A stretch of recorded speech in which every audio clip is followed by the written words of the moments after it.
2026 के अंदर हमें एक नए पासपोर्ट के लिए कैसे अप्लाई करना है। अभी पासपोर्ट को बनाने का जो प्रोसेस है पहले से बिल्कुल ही चेंज हो चुका है। यहाँ पर आपको लेटेस्ट तरीका दिखाऊंगा कैसे आप खुद से अपने मोबाइल फोन से अप्लाई कर सकते हो, वो भी पेपरलेस प्रोसेस से। जी हाँ दोस्तों, आप पासपोर्ट के लिए खुद से अप्लाई कर पाओगे और पासपोर्ट के लिए अप्लाई कर सकते हैं। सबसे पहले आपको दो ऑप्शन मिलेंगे, लॉगिन रजिस्टर। हमें यहाँ पर रजिस्टर वाले ऑप्शन पर क्लिक करना है। क्लिक करने के बाद यहाँ पर आपको पासपोर्ट ऑफिस वाले ऑप्शन को सिलेक्ट करना है। जो भी आपके नजदीकी पासपोर्ट ऑफिस है उसे यहाँ से सिलेक्ट करना है। अब आपको यहाँ पर अपने फुल नेम को एंटर कर देना है।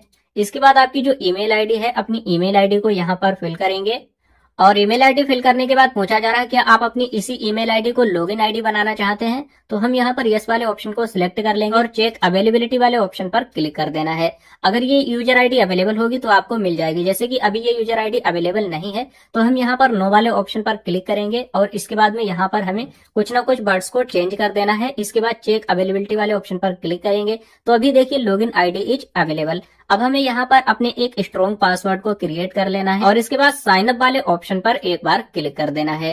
और क्लिक करने के बाद आपने जो भी ईमेल आईडी एंटर की थी उसी ईमेल आईडी पर एक ओटीपी सेंड किया जाएगा, तो उस ओटीपी को हमें यहाँ पर फिल कर देना है। ओटीपी एंटर करके कंप्लीट साइन अप वाले ऑप्शन पर क्लिक कर देना है। आपका जो रजिस्ट्रेशन है वह सक्सेसफुली यहाँ पर कंप्लीट हो जाएगा। रजिस्ट्रेशन कंप्लीट होने के बाद अब हमें यहाँ पर लॉगिन वाले ऑप्शन पर एक बार क्लिक करना है। जो भी लॉगिन आईडी आपने क्रिएट की थी उस लॉगिन आईडी को यहाँ पर फिल करेंगे और इसके बाद यहाँ पर दो ऑप्शन आ जाएंगे, जिसमें कि सबसे पहले यहाँ पर दोबारा से हमें अपनी लॉगिन आईडी को एंटर करना है। और लॉगिन आईडी एंटर करने के बाद में अब आपने जो पासवर्ड क्रिएट किया था आप चाहे उस पासवर्ड को भी एंटर कर सकते हैं, या फिर आपको ओटीपी वाले ऑप्शन को सिलेक्ट करना है और गेट ओटीपी वाले ऑप्शन पर क्लिक करेंगे। आपकी ईमेल आईडी पर एक ओटीपी सेंड किया जाएगा, तो यहाँ पर हमें ओके वाले ऑप्शन पर क्लिक करना है। जो भी ओटीपी आया है उस ओटीपी को हमें यहाँ पर फिल कर देना है और साइन इन वाले ऑप्शन पर क्लिक कर देना है। और इसके बाद आप लोग इस पोर्टल में सक्सेसफुली लॉगिन हो जाएंगे। यहाँ पर आपको ऑप्शन देखने को मिल जाता है फ्रेश पासपोर्ट, री इशू ऑफ पासपोर्ट, तो हमें इसी वाले ऑप्शन पर एक बार क्लिक करना है। इसके बाद यहाँ पर आपको इसके फॉर नाउ इस वाले ऑप्शन पर क्लिक कर देना है। जो पासपोर्ट ऑफिस है वह ऑलरेडी सिलेक्ट रहेगा। नेक्स्ट वाले ऑप्शन पर क्लिक करेंगे। नेक्स्ट पेज हमारे सामने कुछ इस तरह से आ जाएगा। अब यहाँ पर सबसे पहले आपको ये सिलेक्ट करना है कि आप फ्रेश पासपोर्ट अप्लाई करना चाहते हैं या फिर आपका पहले से ही पासपोर्ट था उसे री इशू करना चाहते हैं। तो हमें यहाँ पर फ्रेश पासपोर्ट वाले ऑप्शन को सिलेक्ट करना है।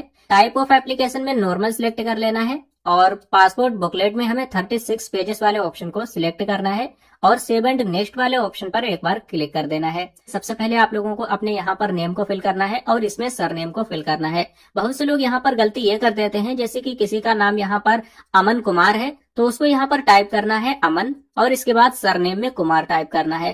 कुछ लोग मिस्टेक ये कर देते हैं कि गिवन नेम में ही वो अपना पूरा नेम फिल कर देते हैं और सरनेम को खाली छोड़ देते हैं। तो बहुत सी कंट्री ऐसी हैं जिसमें अगर आप सरनेम नहीं डालते हैं तो आप लोगों को प्रॉब्लम हो सकती है। अगर किसी का सिंगल नेम है तो उसको तो यहाँ पर सिर्फ गिवन नेम ही डालना है, सरनेम नहीं डालना है। लेकिन अगर किसी का सिंगल नेम नहीं है तो उसको सरनेम जरूर यूज करना है। इसके बाद यहाँ पर आप लोगों को जेंडर सिलेक्ट कर लेना है। यहाँ पर पूछा जा रहा है कि आपको किसी और नाम से भी जाना जाता है। अगर जाना जाता तो यस करेंगे और उस नेम को फिल करेंगे, नहीं तो नो वाले ऑप्शन को सिलेक्ट करना है। क्या आपने पहले कभी अपने नेम में करेक्शन करवाया है तो यस करेंगे, नहीं तो नो वाले ऑप्शन को सिलेक्ट कर लेना है।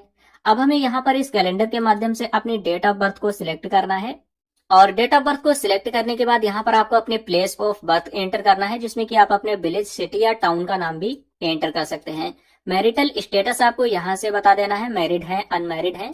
अब यहाँ पर is your place of birth out of India, अगर आपका जो प्लेस ऑफ बर्थ है वह इंडिया से बाहर का है तो हमें यस करना है और उस कंट्री का नाम भी सिलेक्ट करना होगा। लेकिन अगर आपकी पैदाइश इंडिया में ही हुई है तो आपको नो वाले ऑप्शन को सिलेक्ट कर लेना है। अब हमें यहाँ पर अपनी स्टेट का नाम सिलेक्ट करना है और इसके बाद हमें यहाँ पर अपने डिस्ट्रिक्ट का नाम सिलेक्ट कर लेना है। स्टेट और डिस्ट्रिक्ट का नाम सिलेक्ट करने के बाद सिटीजनशिप ऑफ इंडिया बाई, तो हम सिलेक्ट वाले ऑप्शन पर क्लिक करके बर्थ वाले ऑप्शन को सिलेक्ट कर लेंगे। पैन कार्ड अगर आपके पास में अवेलेबल है तो यहाँ पर हमें अपने पैन कार्ड नंबर को एंटर करना है। अगर वोटर आईडी कार्ड भी अवेलेबल है तो यहाँ पर हमें अपने वोटर आईडी कार्ड नंबर को भी फिल कर देना है। हालांकि ये ऑप्शनल है, आप चाहे तो एंटर कर भी सकते हैं और इन्हें छोड़ भी सकते हैं।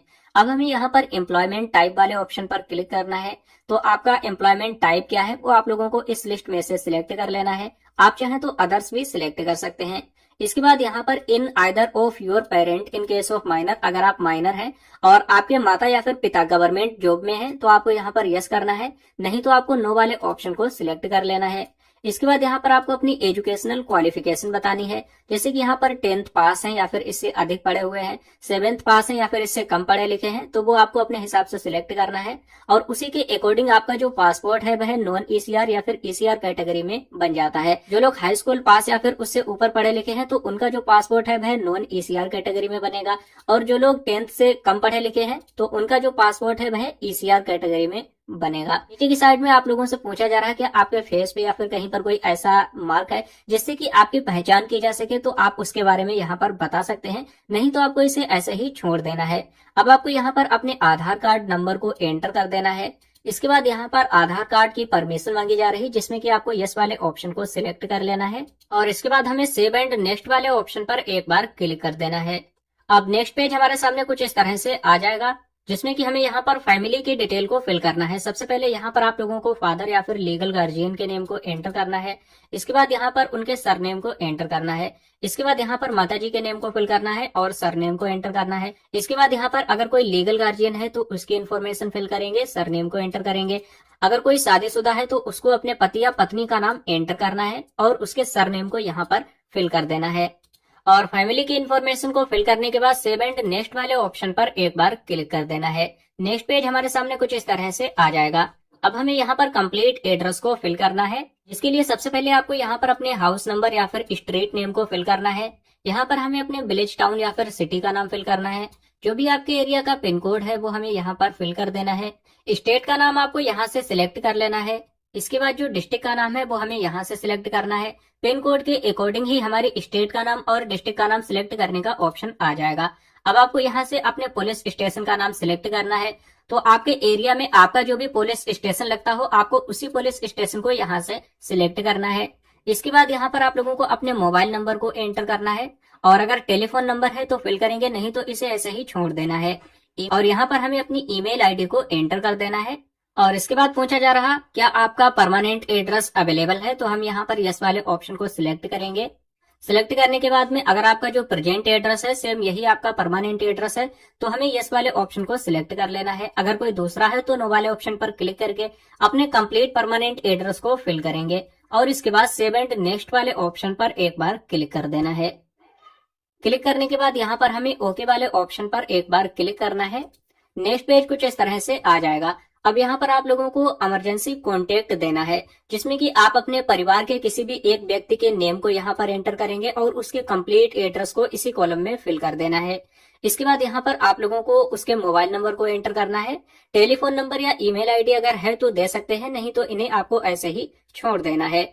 इमरजेंसी कॉन्टेक्ट इन्फॉर्मेशन फिल करने के बाद सेव एंड नेक्स्ट वाले ऑप्शन पर एक बार क्लिक कर देना है। नेक्स्ट पेज कुछ इस तरह से आ जाएगा। क्या आपने पहले कभी पासपोर्ट के लिए अप्लाई किया था और वह होल्ड हो गया है तो यस करेंगे, नहीं तो नो वाले ऑप्शन को सिलेक्ट करेंगे।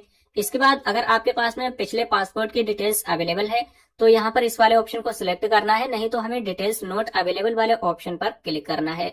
इससे पहले आपको कभी पासपोर्ट इशू हुआ था तो यस करेंगे, नहीं तो नो वाले ऑप्शन को सिलेक्ट करेंगे और सेव एंड नेक्स्ट वाले ऑप्शन पर एक बार क्लिक कर देना है।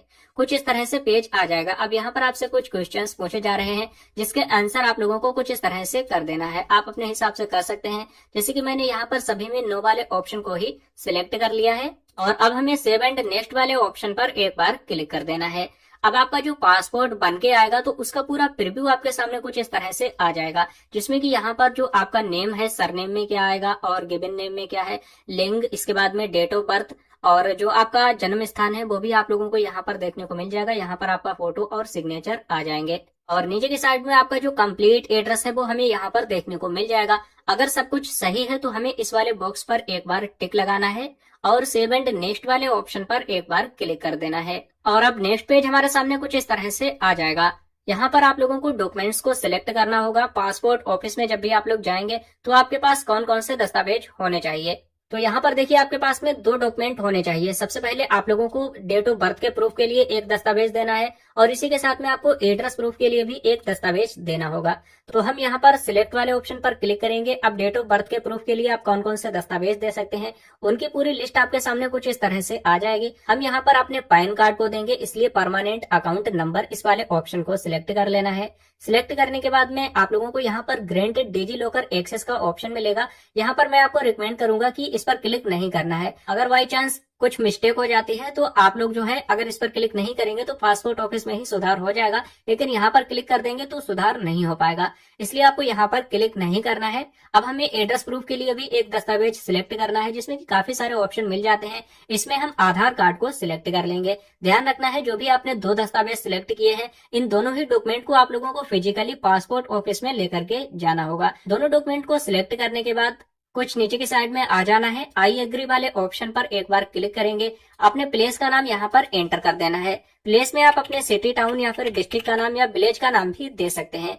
जिस भी डेट को पासपोर्ट अप्लाई कर रहे हैं वो डेट यहाँ पर ऑटोमेटिक ही आ जाएगी। और अब हमें यहाँ पर सबमिट वाले ऑप्शन पर एक बार क्लिक कर देना है। जैसे ही सबमिट वाले ऑप्शन पर क्लिक करेंगे, हमारा जो डाटा है वह सक्सेसफुली यहाँ पर सेव हो चुका है और जो एप्लीकेशन है वह सक्सेसफुली सबमिट हो चुका है। यहाँ पर 2 ऑप्शन मिलेंगे, पहला तो है प्रिंट एप्लीकेशन रिसिप्ट और दूसरा पे एंड शेड्यूल अपॉइंटमेंट। तो हमें यहाँ पर डायरेक्ट पे एंड शेड्यूल अपॉइंटमेंट वाले ऑप्शन पर क्लिक कर देना है।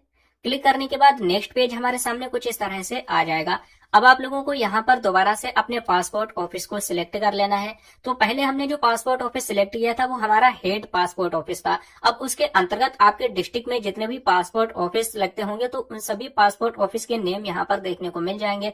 अवेलेबिलिटी कौन सी डेट से है वो भी आप लोग यहाँ पर देख सकते हैं। पासपोर्ट ऑफिस का कंप्लीट एड्रेस यहाँ पर आपको देखने को मिल जाएगा। और पासपोर्ट ऑफिस सिलेक्ट करने के बाद में यहाँ पर जो कैलेंडर का आइकॉन दिखाई दे रहा, हमें यहीं पर एक बार क्लिक कर देना है। क्लिक करने के बाद में जो भी डेट अवेलेबल होंगी वो डेट यहाँ पर आप लोगों को ग्रीन कलर में देखने को मिल जाएंगी। जैसे कि यहाँ पर इस वाले पासपोर्ट ऑफिस में जनवरी महीने में ही 22, 23, 27, 28 और 29 तारीख को डेट अवेलेबल है। तो हम यहाँ पर इसी वाली डेट को सिलेक्ट कर लेंगे। जैसे कि हमने 22 तारीख यहाँ पर सिलेक्ट कर ली है। अब कुछ नीचे के साइड में आना है और मेक पेमेंट वाले ऑप्शन पर एक बार क्लिक करना है। इसके बाद ओके वाले ऑप्शन पर एक बार क्लिक करेंगे। यहाँ पर जिसके भी नाम से पासपोर्ट अप्लाई कर रहे हैं उनका नेम आ जाएगा, पासपोर्ट टाइप आ जाएगा और वैसे पासपोर्ट जो अप्लाई करने की फीस है वो 1500 रुपए कटती है। लेकिन अगर कोई भी माइनर है जिसकी एज 8 साल से कम है या फिर कोई सीनियर सिटीजन है जिसकी एज 60 साल से अधिक है तो उसको यहाँ पर 150 रुपए की छूट मिल जाती है। तो आफ्टर रिबेट यहाँ पर 1350 रुपए की ही हमें पेमेंट करनी होगी। अब हमें कुछ नीचे की साइड में आकर के पे नाउ वाले ऑप्शन पर एक बार क्लिक कर देना है। नेक्स्ट पेज हमारे सामने कुछ इस तरह से आ जाएगा। पेमेंट करने के काफी सारे ऑप्शन आ जाएंगे, जिसमें कि हम यहाँ पर यूपीआई वाले ऑप्शन को सिलेक्ट करेंगे। देन सिलेक्ट करने के बाद यहाँ पर 2 ऑप्शन मिलेंगे, पहला है यूपीआई आईडी, दूसरा क्यूआर कोड। तो हम क्यूआर कोड वाले ऑप्शन को सिलेक्ट करेंगे। इसके बाद हमारी डिस्प्ले पर एक क्यूआर कोड आ जाएगा। इस क्यूआर कोड को स्कैन करना है और ऑनलाइन ही हमें 1350 रुपए की फीस का पेमेंट कंप्लीट करना है। तो फीस का हमने यहाँ पर सक्सेसफुली पेमेंट कर दिया है। योर ट्रांजैक्शन इज सक्सेस लिखकर आ चुका। ओके वाले ऑप्शन पर क्लिक करेंगे। अब यहाँ पर हमें कुछ देर तक वेट कर लेना है, ऑटोमेटिक ही आप रिडायरेक्ट हो जाएंगे। नेक्स्ट पेज हमारे सामने कुछ इस तरह से आ जाएगा। यहाँ पर हमें प्रिंट अपॉइंटमेंट रिसिप्ट इस वाले ऑप्शन पर एक बार क्लिक कर देना है। जो हमारी अपॉइंटमेंट स्लिप है वह पूरी तरह से कुछ इस तरह से आ चुकी है। यहाँ पर आपको ऑप्शन देखने को मिल जाएगा गेट अपॉइंटमेंट एसएमएस। इस वाले ऑप्शन पर क्लिक करके एसएमएस आपके मोबाइल नंबर पर सेंड कर दिया जाता है। और यहाँ पर आपको प्रिंट एप्लीकेशन रिसिप्ट वाले ऑप्शन पर एक बार क्लिक कर देना है। नेक्स्ट पेज कुछ इस तरह से आ जाएगा और इसी रिसिप्ट पर आप लोगों को डेट और टाइम भी देखने को मिल जाएगा कि कौन से टाइम पर आप लोगों को पासपोर्ट ऑफिस में पहुंचना है। इसका प्रिंट आउट निकालने के लिए नीचे की साइड में आना है, print and download application receipt इस वाले ऑप्शन पर एक बार क्लिक कर देना है। और क्लिक करने के बाद कुछ इस तरह से रिसिप्ट आ जाएगी। अब हमारे पासपोर्ट अप्लाई करने का जो प्रोसेस है वह कंप्लीट हो चुका है। अब आप लोगों को करना क्या है, जब भी आप लोग वहां पर जाएं तो कौन कौन से दस्तावेज को लेकर के जाना है। सबसे पहला दस्तावेज आपका आधार कार्ड होना चाहिए, जो कि फिजिकली आपको लेकर के जाना है। साथ ही आप लोगों को उसकी एक फोटोकॉपी भी करा लेनी है। दूसरा हमारा पैन कार्ड फिजिकल लेके जाना है और फोटोकॉपी करा लेनी है। और तीसरा जो हमने अभी रिसिप्ट डाउनलोड की थी, इस रिसिप्ट की भी आप लोगों को प्रिंट आउट निकाल लेना है और इसको भी वहां लेकर के जाना है। इसी के साथ में जो आपका आधार कार्ड है उसे डाउनलोड करके उस पर सिग्नेचर वेरीफाई करवाने हैं। देन इसके बाद आप लोगों को उस आधार कार्ड को वहां पर लेकर करके जाना है। आधार में सिग्नेचर कैसे वेरीफाई करना है इस पर मैं ऑलरेडी वीडियो बना चुका हूँ, लिंक आपको इस वीडियो के डिस्क्रिप्शन बॉक्स में मिल जाएगा।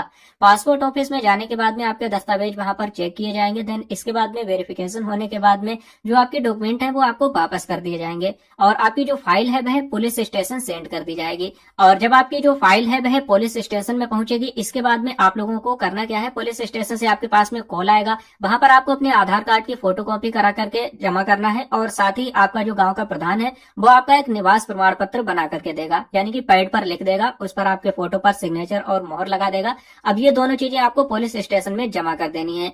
जैसे ही आपका पुलिस वेरिफिकेशन कंप्लीट हो जाता है, हमारा जो पासपोर्ट है वह बन करके तैयार हो जाएगा, बाई पोस्ट आपके एड्रेस पर सेंड कर दिया जाएगा। तो इस तरह से आप घर बैठे ही एक न्यू पासपोर्ट के लिए ऑनलाइन अप्लाई कर सकते हैं।